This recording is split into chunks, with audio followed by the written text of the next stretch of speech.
قرآن کی خوبصورتی اور صحیح تلاوت کے لیے صرف مخرج کا علم حاصل کر لینا ہی کافی نہیں، بلکہ حرفوں کی صفات کا جاننا بھی انتہائی ضروری ہے، کیونکہ صفات ہی حرف کی اصل پہچان ہوتی ہے۔ اس لیے جب ہم حرفوں کو اس کے مخرج اور صفات کے ساتھ ادا کرتے ہیں تو حرف اپنی اصل آواز کے ساتھ ادا ہوتا ہے اور اس کی ادائیگی صحیح، ایکوریٹ اور خوبصورت ہو جاتی ہے۔ صفات کا مطلب ہے حرف کی وہ خصوصیات اور کوالٹیز جو اسے اور حرفوں سے الگ کر دیتی ہے۔ آج ہم استعلاء کی صفت سیکھیں گے۔ استعلاء کیا ہے؟ استعلاء کا مطلب ہے بلند، اونچا یا اوپر اٹھنا۔ یہ صفت 7 حروف خ، صاد، ضاد، طا، ظا، غین، قاف میں پائی جاتی ہے۔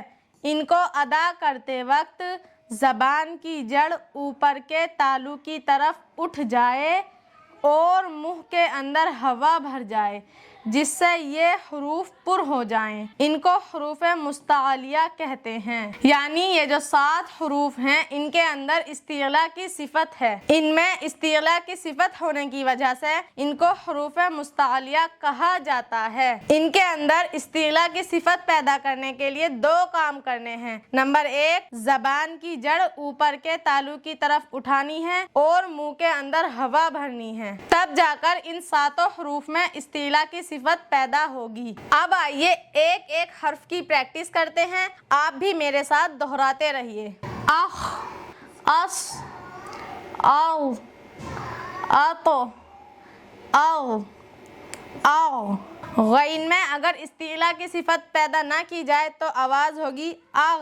غین کی صحیح ادائیگی ہے او، اق۔ اب ان 7 حرفوں کو قرآن کے لفظوں میں پریکٹس کرتے ہیں۔ خ حروف مستعلیہ میں سے ہے، کیسے پڑھیں گے؟ خاسرون۔ اگر کوئی زبان کی جڑ اوپر کے تالو کی طرف نہیں اٹھاتا ہے اور منہ کے اندر ہوا نہیں بھرتا ہے تو پھر آواز ہوگی خاسرون، یعنی پھر خ پر اور موٹا نہیں ہو سکتا۔ خ کو موٹا کر کے پڑھتے ہیں تو آواز ہوگی خاسرون۔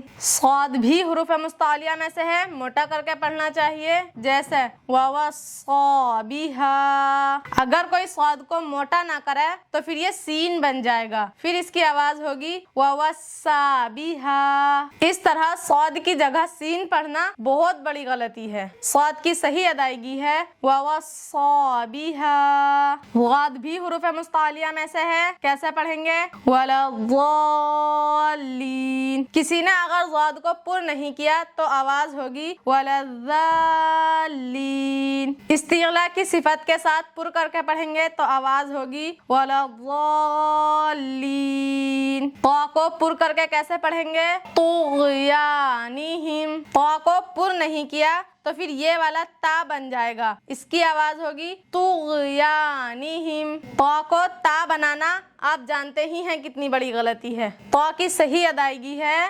طُغْيَانِهِمْ۔ وا پر کر کے اور صحیح ادائیگی کے ساتھ کس طرح پڑھیں گے؟ يَنظُرُ۔ وا کو کسی نے پر نہیں کیا تو پھر یہ ذال بن جائے گا، اس کی آواز ہے يَنظُرُ۔ اس طرح پڑھنا غلط ہے، اس کی صحیح ادائیگی ہے يَنظُرُ۔ غین میں بھی استعلاء کی صفت ہے، موٹا کر کے کس طرح پڑھیں گے؟ بالمغفرہ۔ بہت سے لوگ غین کو گئین پڑھتے ہیں، جیسے بالمغفرہ، اس طرح پڑھنا بھی غلط ہے۔ غین کی صحیح ادائیگی ہے بالمغفرہ۔ قاف بھی حروف مستعلیہ میں سے ہے، موٹا کر کے پڑھیں گے فی شقاق۔ کسی نے اگر قاف کو موٹا نہیں کیا تو پھر یہ والا کاف بن جائے گا، اس کاف کی آواز ہے فی شقاق۔ اس طرح کاف بنانا بھی بڑی غلطیوں میں سے ہے، قاف کی صحیح ادائیگی ہے فی شقاق۔ اس ویڈیو میں ہم نے صفات استعلاء کو سیکھا ہے اور جانا کہ حروف مستعلیہ کو صحیح طور پر کیسے ادا کیا جاتا ہے۔ انشاءاللہ نیکسٹ ویڈیو میں ہم عارضی پر حروف کی صفات سیکھیں گے اور سمجھیں گے۔ اگر آپ نے مخارج والی ویڈیو ابھی تک نہیں دیکھی ہے تو ضرور دیکھیں، کیونکہ صفات کو سمجھنے کے لیے مخارج کا سیکھنا بہت ضروری ہے۔ ویڈیو پسند آئی ہو تو لائک کریں اور پیج کو فالو کر لیجئے۔ اپنے سوالات اور رائے کمنٹ میں ضرور لکھیں۔ السلام علیکم ورحمۃ اللہ وبرکاتہ۔